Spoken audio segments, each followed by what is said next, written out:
उपमुख्यमंत्री प्रभाती परिड़ा प्रतिक्रिया रखिंट युवती को गणदुष्कर्म घटना मत व्यथित करिछि। वर्तमान पर्यंत 10 जन को गिरफ्त करा जायछि। स्थानीय विधायक तथा मंत्री विभूति जेना एक संवेदनशील प्रसंग। अभियोग आसिला पर आम तुरंत कार्यानुष्ठान नेचु। 10 अभियुक्त समस्ते गिरफ्त होइछन्ति। समस्त विरोध में कठोर कार्यानुष्ठान आम प्रस्तुत। स्थानीय प्रतिनिधि हिसाब से प्रशासन सह मु आलोचना करिछि। सकाळु मु आ विषय एसपी सहित कथा हेची। अभियुक्त समस्त 10 को 10 गिरफ सरिचंती।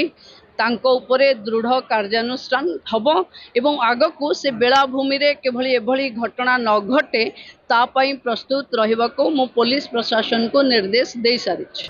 ये बड़ संवेदनशील कथा अछि।